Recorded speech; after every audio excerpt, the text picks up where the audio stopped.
promíscua. Vocês nunca farão parte da alta sociedade se não conseguirem manter a cabeça erguida, continuou dizendo a eles, e de vez em quando mostrava como deveria ser feito, mas os patinhos não prestavam atenção.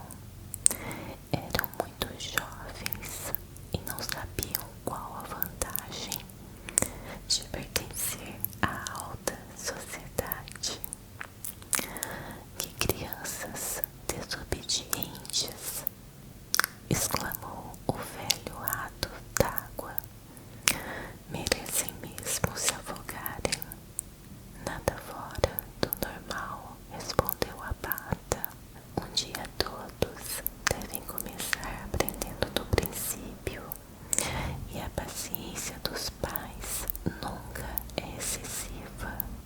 Ah, eu não sei nada a respeito do sentimento dos pais, disse o rato d'água. Não sou um homem de família. Na verdade, nunca me casei e não pretendo me casar nunca. O amor é muito bom ao seu modo,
pote de ervas aromáticas ou encher os bolsos de ameixas e cerejas. Quando era a época, amigos de verdade devem ter tudo em comum, o moleiro costumava dizer. E o pequeno Hans concordava sorrindo, orgulhoso em ter um amigo com ideias tão nobres.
grande a sorte para mim tê-las em tão grande quantidade. Vou levá-las ao mercado, vendê-las à filha do prefeito e com dinheiro comprar de volta o meu carrinho de mão. Comprar de volta seu carrinho de mão, você quer dizer que o vendeu? Que coisa mais idiota de se fazer.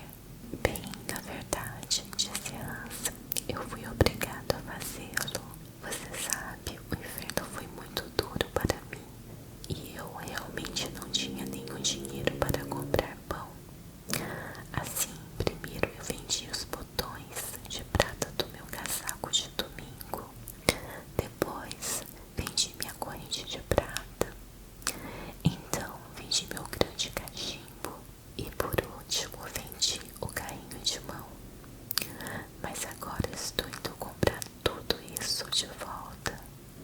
Hans, disse o moleiro, eu te darei meu carrinho de mão. Não está em muito bom estado. Na verdade, está faltando um lado. E há alguma coisa errada com o aro da roda. Mas, apesar disso, vou dá-lo a você. Sei que isso é muita generosidade de minha parte. E um grande número de pessoas me achariam muito tolo por partilhá-lo assim. Mas eu não sou como o resto do mundo. Penso que generosidade é a essência da amizade. E além do mais, tenho um carrinho de mão novinho para mim mesmo. Sim, você pode ficar tranquilo. Eu te darei meu carrinho de mão. Bem, isso é muito generoso de sua parte, disse o pequeno Hans, com sua face redonda e engraçada, repleta de satisfação. Posso consertá-lo facilmente, pois tenho em casa uma prancha de madeira. Uma prancha de madeira, disse o moleiro. Ora, mas é justamente disso que eu preciso para consertar o telhado do meu celeiro. Há um buraco enorme nele e o milho ficará completamente úmido se eu não der um jeito naquilo. Que grande sorte você ter mencionado isso. É verdadeiramente digno de nota como uma boa ação sempre produz outra. Eu lhe dei meu carrinho de mão e agora você vai me dar a prancha. Naturalmente, o carrinho de mão é muito mais valioso que a prancha. Mas, sinceramente, a amizade nunca menciona essas coisas. Por gentileza, pegue primeiro a prancha e eu consertarei meu telhado ainda hoje. Certamente, exclamou o pequeno Hans, correndo para dentro de sua choupana e arrastando a prancha para fora. Não é uma prancha muito grande, disse o moleiro, olhando para ela. Temo que depois de ter consertado o telhado do celeiro, não sobrará nada para você usar no carrinho de mão. Mas, naturalmente, isso não é minha culpa. E agora que eu lhe dei meu carrinho de mão, tenho certeza de que você gostaria de me dar algum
machucou e ele quer que o senhor vá até lá.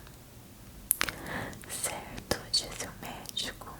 Arrumou o cavalo, as grandes botas, a lanterna, desceu as escadas e cavalgou na direção da casa do moleiro.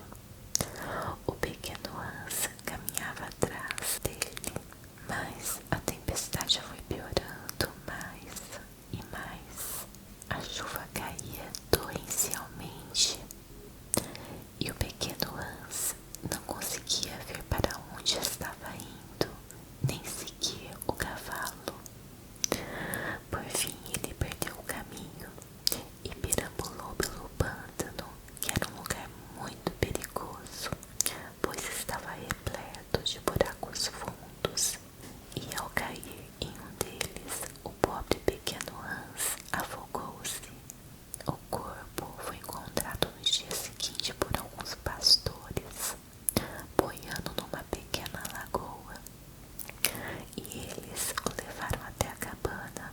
Todos foram ao funeral do pequeno Hans, pois ele era muito querido e o moleiro liderou o acompanhamento do enterro.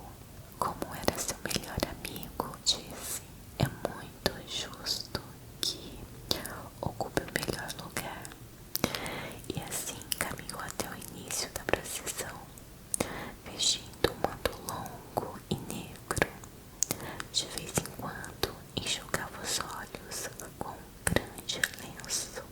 O pequeno Hans era certamente uma grande perda para todos nós, disse o ferreiro quando o funeral já tinha acabado e todos estavam sentados confortavelmente na taverna, bebendo vinho com especiarias e comendo bolos gostosos. Uma grande perda para mim, acima de tudo, respondeu o moleiro. Ora, tinha praticamente dado a ele meu carrinho de mão e agora realmente não sei o que fazer com aquilo. Está trabalhando muito em casa e encontra-se em tão mau estado que não conseguirei nada por ele. Se o vender, certamente terei mais cuidado em não oferecer mais nada novamente. A pessoa sempre sofre por ser generosa. E então, disse o rato d'água após uma longa pausa. E então, esse é o fim, disse o pinta-roxo. Mas o que aconteceu com o moleiro? Perguntou o rato d'água. Ah, eu realmente não sei, replicou o pinta-roxo, e tenho certeza de que não me importo. É perfeitamente claro que você não dispõe de nenhuma solidariedade em seu caráter. Temo que você não tenha entendido nada da moral da história, observou o pinta-roxo. Sobre o que? Perguntou o rato d'água. A moral. Você está tentando dizer que essa história tem uma moral? Com certeza, disse o pinta-roxo. Ora, é mesmo, disse o rato d'água de forma bastante ameaçadora. Acho que você deveria ter dito isso antes de começar a contar. Se você o tivesse feito, eu com certeza não teria dado ouvido. Na verdade, eu deveria ter dito bobagem, como o crítico. De qualquer forma, posso dizer agora. E então gritou bobagem o mais alto que pôde, abanou a cauda rispidamente e entrou na toca. E o que você acha do rato d'água? Perguntou a pata, que chegou nadando poucos minutos mais tarde. Ele tem muitos argumentos bons,